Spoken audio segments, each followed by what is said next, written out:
सर्वप्रथम अयोध्या में श्री राम का मंदिर बनवाया। मुलायम सिंह यादव ने राम भक्तों पर गोली चलवाई। श्री राम के दूसरे पुत्र लव और श्री राम के अन्य भाइयों के वंश बहुत अधिक समय तक नहीं चले। 1,74,000 हिंदू इस मंदिर की रक्षा करते हुए शहीद हो गए। बाबा रामचंद्र दास और आमिर अली को एक साथ फांसी दे दी। को जवाहरलाल नेहरू ने पुनः पत्र भेजकर के नायर को श्री राम की मूर्तियां वहां से हटाने को कहा जाता है कि उस दिन सरयू का तट हिंदुओं की लाशों से पट गया। हम जिस वर्ष में जी रहे हैं वो बहुत ही महत्वपूर्ण है, क्योंकि इसी वर्ष अयोध्या में श्री राम मंदिर की प्राण प्रतिष्ठा होने जा रही है।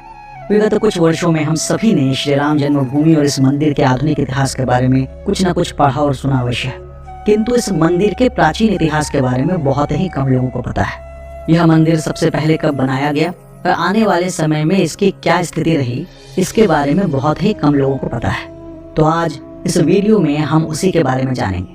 लेकिन इससे पहले कि मैं ये वीडियो शुरू करूं, मैं आपको बताना चाहता हूं कि जब मैंने इस वीडियो को बनाने के लिए शोध करना आरंभ किया, तब मुझे कुछ ऐसी चीजों के बारे में पता चला जिसने मेरा हृदय विदीर्ण कर दिया। आप मेरा विश्वास कीजिए, यदि आप इस वीडियो को अंत तक बिना आंसू बहाए देख सके तो आप इसे अपने लिए एक उपलब्धि मानिएगा। आमतौर पर मैं कभी भी इस बात पर जोर नहीं देता कि आप मेरी वीडियो को शेयर करें या लाइक करें, लेकिन ये एक ऐसी जानकारी है जिसका अधिक से अधिक लोगों तक प्रसार होना बहुत ही अधिक आवश्यक है। इसीलिए मैं इस वीडियो को शुरू करने से पहले ही आपसे अनुरोध कर रहा हूँ कि यदि ये वीडियो आपको अच्छा लगे तो इसे अधिक से अधिक लोगों तक पहुँचाएं, ताकि ये जो जानकारी है इस मंदिर के संघर्ष के विषय में, इस मंदिर के पुनरुत्थान में शहीद हुए उन लाखों हिंदुओं के बारे में, यह अधिक से अधिक लोगों तक पहुंचना बहुत जरूरी है। चलिए इस वीडियो को शुरू करते हैं। वाल्मीकि रामायण में स्पष्ट रूप से ये लिखा है कि श्री राम का जन्म अयोध्या में महाराज दशरथ के पुत्र के रूप में हुआ था। अयोध्या की स्थापना स्वयं वैवस्वत मनु ने की थी और उनके बाद उनके पुत्र इक्ष्वाकु ने इसे अपने साम्राज्य की राजधानी बनाया। राजा दशरथ ने अयोध्या पर 60,000 वर्षों तक और श्री राम ने 11,000 वर्षों तक राज्य किया। जब श्री राम ने निर्वाण लेने का निर्णय लिया तो उन्होंने अपने अधिकार की सारी भूमि अपने पुत्रों कुश और लव तथा अपने तीनों भाइयों के 2-2 पुत्रों के बीच बांट दी। तत्पश्चात उन्होंने अपनी लीला समाप्त की और निर्वाण ले लिया। मुख्य अयोध्या का जो राज्य था वो श्री राम के ज्येष्ठ पुत्र कुश को मिला। श्री राम के दूसरे पुत्र लव और श्री राम के अन्य भाइयों के वंश बहुत अधिक समय तक नहीं चले, किंतु कुश का वंश बहुत लंबा चला। कहा जाता है कि जब श्री राम ने निर्वाण लिया तो उनके बिना अयोध्या वीरान सी हो गई, किंतु कुश ने इक्ष्वाकु कुल के शासन को बहुत अच्छे से आगे बढ़ाया। उन्होंने ही सर्वप्रथम अयोध्या में श्री राम का मंदिर बनवाया। तो आज हम जिस मंदिर की बात करते हैं उसकी नींव त्रेता युग में श्री राम के ज्येष्ठ पुत्र द्वारा रखी जा चुकी थी। कुश के पश्चात 31 पीढ़ियों तक विभिन्न राजाओं ने कोसल साम्राज्य पर शासन किया और अयोध्या ही सदैव कोसल देश की राजधानी रही। हालांकि उस समय तक सूर्यवंशियों का प्रभुत्व वैसा नहीं रहा जैसा कि श्री राम या उनके पुत्रों के समय था, किंतु फिर भी कोसल सदैव एक शक्तिशाली राज्य और महाजनपद के रूप में सम्मानित रहा। तब तक श्री राम के मंदिर का अस्तित्व और महत्व जस का तस बना रहा। इसके बाद कुश से 32वीं पीढ़ी में वो राजा आए जिन्होंने एक अन्य महाकाव्य में सूर्यवंश का प्रतिनिधित्व किया। वे राजा थे बृहदबल, जिन्होंने समस्त आर्यावर्त के राजाओं की भांति ही महाभारत के युद्ध में भाग लिया। उन्होंने कौरवों की ओर से युद्ध किया और युद्ध के 13वें दिन वे अभिमन्यु के हाथों वीर गति को प्राप्त हुए। बृहदबल के बाद उनके पुत्र बृहत्शन ने अयोध्या का राज्य संभाला। हालांकि उनके बाद कोसल प्रदेश धीरे धीरे अपना प्रभुत्व खोता रहा, किंतु फिर भी राम मंदिर का अस्तित्व सदैव बना रहा। बृहदबल से 23 पीढ़ियों के बाद अर्थात कुश से 55वीं पीढ़ी में एक ऐसे राजा ने अयोध्या का शासन संभाला जिन्होंने एक नए धर्म की ही स्थापना कर दी। इनका नाम था सिद्धार्थ, जो आगे चलकर गौतम बुद्ध कहलाए। उनके संन्यास लेने के कारण उनके पुत्र राहुल को अयोध्या का शासन संभालना पड़ा। बाद में कुछ पीढ़ियों तक बौद्ध धर्म का प्रभाव इस वंश पर रहा, किंतु फिर भी उस समय के शिलालेखों से हमें श्री राम के मंदिर के अस्तित्व का पता चलता है। के काल और काफी बाद तक अयोध्या ही गुप्त साम्राज्य की भी राजधानी थी। उन शिलालेखों में भी श्री राम मंदिर के विषय में स्पष्ट रूप से बताया गया है। ईसा से लगभग 180 वर्ष पूर्व पुष्यमित्र शुंग के शासनकाल में मिले शिलालेखों से हमें ये पता चलता है कि उसने भी श्री राम मंदिर का जीर्णोद्धार करवाया था। इसी मंदिर में उसके द्वारा किए गए 2 अश्वमेध यज्ञों का भी वर्णन मिलता है। महाकवि कालिदास ने भी अपने कालजयी ग्रंथ रघुवंशम में रघुवंश का वर्णन किया है। इसमें अयोध्या का विशेष रूप से वर्णन है और सबसे विस्तृत वर्णन श्री राम का ही है। प्रत्यक्ष रूप से तो नहीं किंतु परोक्ष रूप से हमें इस ग्रंथ में श्री राम के मंदिर का वर्णन मिलता है। इसके बाद ईसा से लगभग 100 वर्ष पूर्व जब अयोध्या के राजवंश ने अपना प्रभुत्व खो दिया, तब ऐसा वर्णन मिलता है कि श्री राम का वो प्राचीन मंदिर बहुत जर्जर स्थिति में पहुंच गया। शिलालेखों से हमें यह भी ज्ञात होता है कि उसी समय उज्जैन के राजा विक्रमादित्य अयोध्या पहुंचे और अपनी सेना सहित इसी मंदिर के निकट उन्होंने विश्राम किया। कहा जाता है कि उन्हें इस मंदिर के निकट बहुत ही दिव्य अनुभूति हुई और तब उन्होंने पास के ब्राह्मणों से उस स्थान के विषय में पूछा। तब उन्हें ज्ञात हुआ कि वे जहाँ ठहरे हैं वह जर्जर अवस्था में किसी और का नहीं बल्कि स्वयं भगवान श्री राम का मंदिर है। श्री राम में उनकी असीम आस्था थी और उसी के कारण उन्होंने उस मंदिर का जीर्णोद्धार करवाया और वहाँ काले पत्थर से एक भव्य मंदिर का निर्माण करवाया जो 84 विशाल स्तंभों पर खड़ा था। 630 ईस्वी के आसपास जब चीनी यात्री हेन स्यांग भारत आया तो उसने लिखा कि उसने अयोध्या के पास लगभग 20 बौद्ध मंदिर देखे जिसमें 3000 से भी अधिक बौद्ध भिक्षु रहते थे। उसने अपने लेखों में अयोध्या के एक भव्य मंदिर का वर्णन किया है जहाँ सहस्त्रों हिंदू भक्त दर्शन हेतु प्रतिदिन आते थे। ये माना जाता है कि हेन स्यांग ने वास्तव में श्री राम मंदिर को ही देखा था। ऐसा वर्णन मिलता है कि 12वीं शताब्दी में मोहम्मद गोरी के आक्रमण के समय जयचंद कन्नौज से यहाँ आया और उसने इस मंदिर से विक्रमादित्य का नाम निकालकर स्वयं का प्रशस्ति पत्र लगवा दिया। इसके बाद अगले 200 वर्षों तक भारत मुस्लिम आक्रमणकारियों का अत्याचार झेलता रहा, किंतु फिर भी लिखित प्रमाण है कि 14वीं शताब्दी तक महाराज विक्रमादित्य द्वारा जीर्णोद्धार करवाया गया श्री राम का वो मंदिर उसी प्रकार खड़ा रहा और मुस्लिम आक्रांता उसे कोई क्षति न पहुंचा सके। 14वीं शताब्दी में इब्राहिम लोदी के शासनकाल तक इस मंदिर के होने के प्रमाण मिलते हैं। सन 1526 में जब पानीपत के युद्ध में उसकी मृत्यु हुई और बाबर द्वारा मुगल साम्राज्य की नींव रखी गई, तब जाकर इस मंदिर को तोड़ने के कई अभियान चलाए गए। 1527 में बाबर ने इस मंदिर को तोड़ने का फरमान जारी किया। 1528 में बाबर के सेनापति मीर बाकी इस मंदिर को ध्वस्त करने के लिए अयोध्या पहुंचा। उस समय मंदिर के मुख्य महंत स्वामी श्यामानंद जी थे। उन्होंने इस मंदिर की रक्षा के लिए भीटी के महाराज महताब सिंह बद्रीनाथ से सहायता मांगी।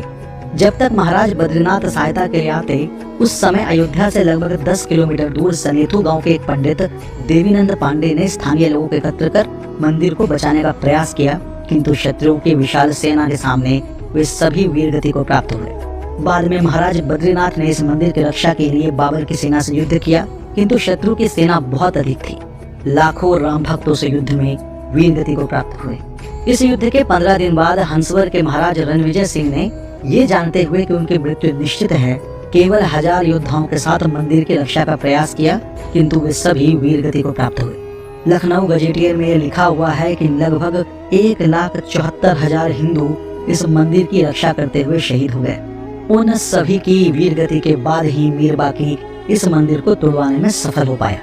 मंदिर के टूटने के बाद मीर बाकी ने वहां पहली बार मस्जिद का ढांचा बनवाया और उसे नाम दिया मस्जिद जन्म स्थान, अर्थात जन्म स्थान का मस्जिद। इसके अतिरिक्त तो वहां उसने एक संदेश खुदवाया जिसमें लिखा था कि महान बाबर के आदेश पर दयालु मीर बाकी ने फरिश्तों की इस जगह को मुकम्मल रूप दिया है। यहाँ फरिश्तों का अर्थ श्री राम सिंह है। इस प्रकार जिस वहशी ने इस मंदिर को तोड़वाया उसका स्वयं मानना था कि ये मस्जिद श्री राम का जन्म स्थान है। बाद में इसी को बाबर के नाम पर बाबरी मस्जिद कहा गया। कुछ समय बाद महाराज रणविजय की विधवा रानी जयराज कुमारी हंसवर ने श्री राम मंदिर को शत्रुओं से छुड़वाने के लिए 3000 वीरांगनाओं की सेना बनाई और लंबे समय तक छापामार युद्ध किया। उन्होंने इस युद्ध को बाबर की मृत्यु के बाद हुमायूं के शासनकाल तक जारी रखा। उसी काल में स्वामी महेश्वरानंद ने सन्यासियों की एक सेना बनाई और रानी जयराज कुमार हंसवर का युद्ध में साथ दिया। कहा जाता है कि कुछ समय तक उनकी और रानी की सेना ने मंदिर को मुगलों के चंगुल से छुड़ा के लिया, किंतु बाद में हुमायूं ने इसे अपनी प्रतिष्ठा का प्रश्न बना लिया और इस मंदिर जो उसके लिए मस्जिद था उस पर अधिकार के लिए अपनी पूरी शक्ति झोंक दी। अंततः हिंदुओं की छोटी सेना के सभी राम भक्तों ने इस मंदिर की रक्षा के लिए अपना बलिदान दे दिया और एक बार फिर से उस पर मुगलों का कब्जा हो गया। उसके बाद भी अनेकों हिंदू वीरों ने बार बार उस मंदिर के उद्धार के प्रयत्न में अपने प्राणों का उत्सर्ग कर दिया। ये क्रम अकबर के काल तक चलता रहा। उस बार बार होते युद्धों से अकबर इतना घबरा गया कि बीरबल और टोडरमल के कहने पर उसने खस की टाट से उस मस्जिद के चबूतरे पर 3 फीट का एक छोटा सा राम मंदिर बनवा दिया। उसके पुत्र जहांगीर और पोते शाहजहां ने भी हिंदू विद्रोह पुनः शुरू होने के डर से उस राम मंदिर को वही रहने दिया। पर जब औरंगजेब ने अपने पिता शाहजहां को बंदी बनाकर गद्दी पर कब्जा किया तो उसने फिर से राम मंदिर को तोड़वाने का प्रयास किया। अपने इस प्रयास में उस वहशी ने लगभग 10 बार अयोध्या पर आक्रमण किया और अयोध्या में स्थित सैकड़ों। उसी समय इस मंदिर की रक्षा के लिए श्री वैष्णव दास जी ने औरंगजेब की सेना पर लगभग 30 बार आक्रमण किया। सन 1717 में जयपुर के राजा जय सिंह द्वितीय ने प्रयास किया कि मंदिर का स्थान वापस हिंदुओं को दे दिया जाए। उनकी मुगल शासकों से अच्छी मित्रता भी थी और वे स्वयं एक प्रभावशाली व्यक्ति थे, किंतु फिर भी वे अपने प्रयास में असफल रहे, क्योंकि तत्कालीन मुगल शासक फारूक सियार ने उनकी इस मांग को मानने से मना कर दिया। फिर भी अपने प्रयासों से राजा जय सिंह द्वितीय ने उसी मंदिर के पास एक राम चबूतरा बनवा दिया ताकि हिंदू वहां पर पूजा कर पाए।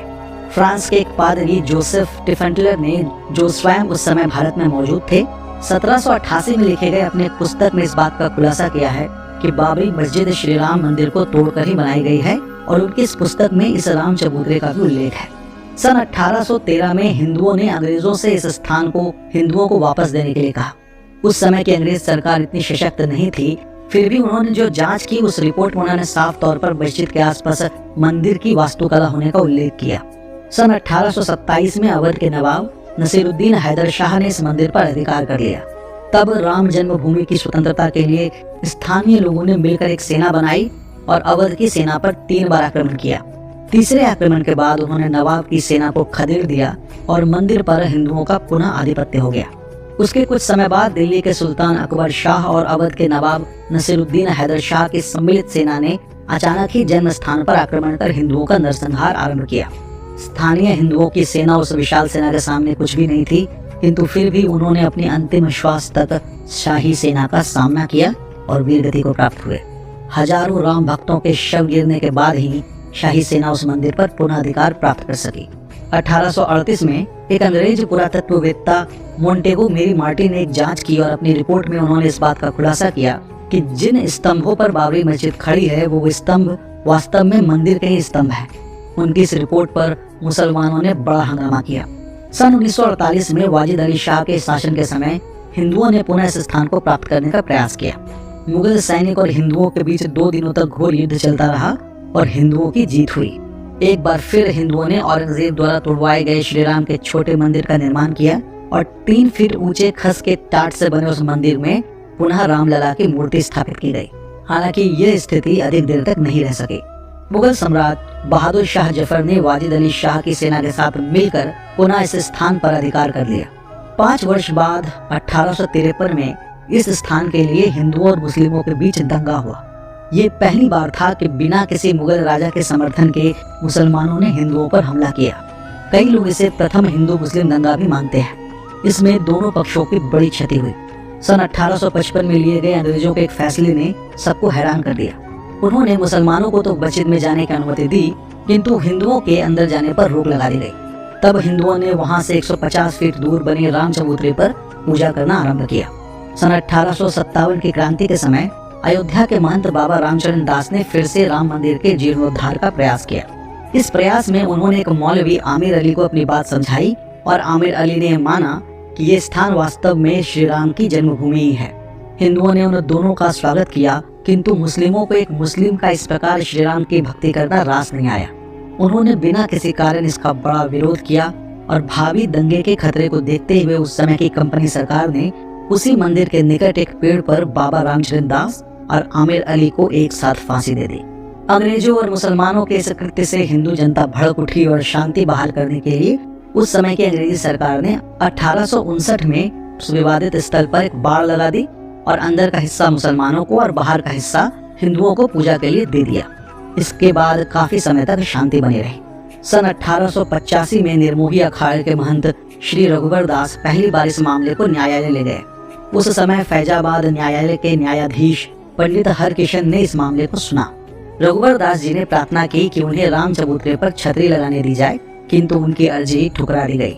बहुत समय बाद 1934 में एक बार फिर वहां हिंदू मुस्लिम दंगे हुए, जिसमें बाबरी मस्जिद की दीवार तोड़ दी गई। अंग्रेज सरकार ने उसे फिर से बनवा तो दिया, किंतु हिंदुओं के विरोध के कारण मुस्लिमों को वहां नमाज पढ़ने से मना कर दिया गया। 1947 में जब हमें आजादी मिली तो लोगों को लगा कि अब यहाँ मंदिर बन ही जाएगा, किंतु ऐसा नहीं हुआ। तत्कालीन कांग्रेस सरकार की कार्यसूची में दूर दूर तक कहीं भी राम मंदिर नहीं था। सरकार ने मस्जिद के मुख्य द्वार पर ताला लगवा दिया और हिंदुओं को एक अन्य द्वार से प्रवेश करने की अनुमति मिली।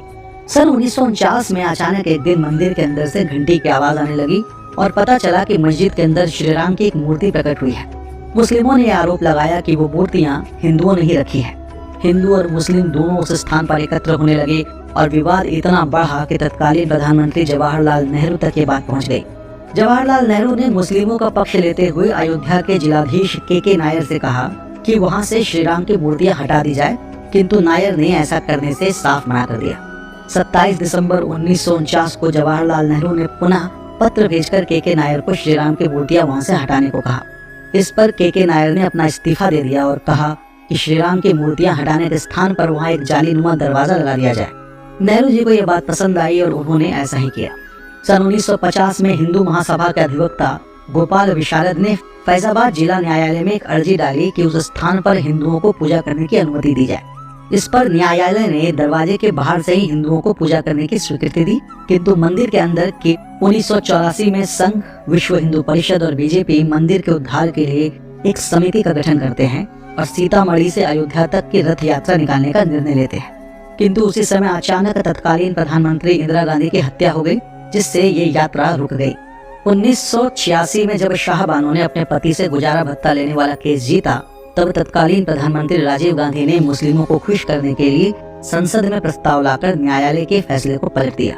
इससे हिंदुओं में असंतोष फैला और तब हिंदुओं के संतोष के लिए सरकार ने इस मस्जिद का ताला खुलवाकर हिंदुओं को वहां पूजा अर्चना करने की स्वीकृति दे दी। उनके इस फैसले से अब मुस्लिम भड़क गए और 6 फरवरी 1986 को उन्होंने बाबरी मस्जिद संघर्ष समिति का गठन किया। 1989 में संघ के नेतृत्व में विवादित स्थल के निकट ही श्री राम मंदिर की नींव रखी गई। उसी साल इलाहाबाद उच्च न्यायालय ने आदेश दिया कि विवादित स्थल के मुख्य द्वारों को खोल दिया जाए और इसे सदा के लिए हिंदुओं को दे देना चाहिए। 1990 में संघ और विश्व हिंदू परिषद के नेतृत्व में लाल कृष्ण आडवाणी ने सोमनाथ से अयोध्या तक 10,000 किलोमीटर की एक रथ यात्रा निकाली। इसी दौरान बिहार के तत्कालीन मुख्यमंत्री लालू यादव के आदेश पर समस्तीपुर में लाल कृष्ण आडवाणी को गिरफ्तार कर लिया गया। आडवाणी जी की गिरफ्तारी के बाद भी जिस दिन रथ अयोध्या पहुंचने वाला था, 30 अक्टूबर 1990 के दिन हजारों की संख्या में राम भक्तों ने पुलिस के रोकने के बाद भी अयोध्या में प्रवेश किया और बाबरी मस्जिद पर हिंदू ध्वज फहरा दिया। 3 दिन के बाद 2 नवंबर 1990 को उत्तर प्रदेश के तत्कालीन मुख्यमंत्री मुलायम सिंह यादव ने राम भक्तों पर गोली चलवाई, जिसमें सैकड़ों कार सेवकों ने अपने प्राणों से हाथ धोया।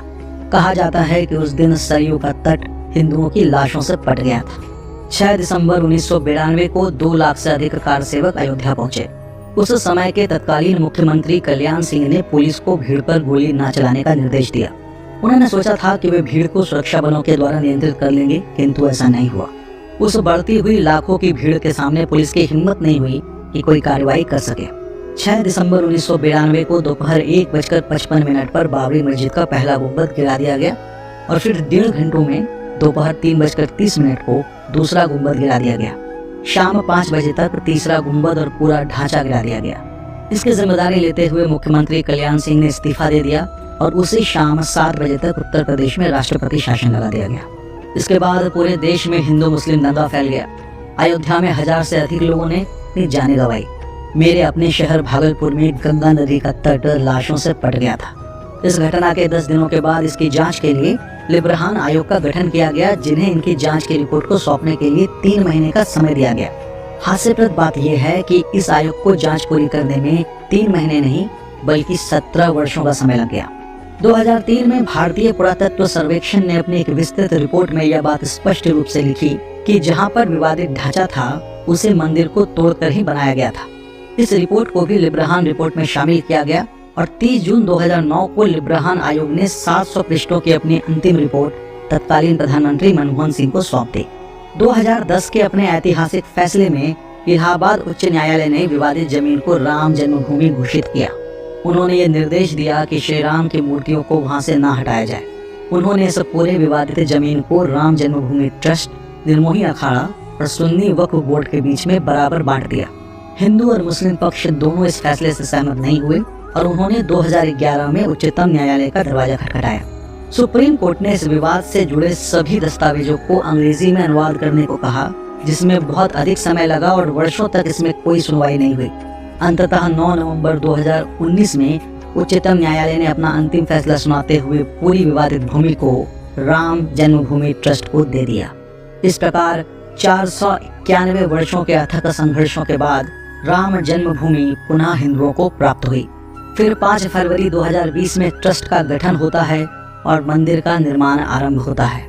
और अब से कुछ दिनों के बाद 22 जनवरी 2024 को अयोध्या में श्री राम के भव्य मंदिर का उद्घाटन होने जा रहा है। तो इस प्रकार ये श्री राम मंदिर का पूरा इतिहास है। जाने से पहले मैं ये बात कहना चाहूँगा कि हमें कभी नहीं भूलना चाहिए कि ये जो श्री राम मंदिर हमें घर बैठे देखने का सौभाग्य प्राप्त हो रहा है, उसके पीछे 491 वर्षों का संघर्ष और लाखों हिंदुओं के प्राणों का बलिदान छिपा है। तो आइए हम सभी गौरव का अनुभव करें कि हमें अपने जीवन काल में श्री राम मंदिर को देखने का सौभाग्य प्राप्त हो रहा है। जय श्री राम।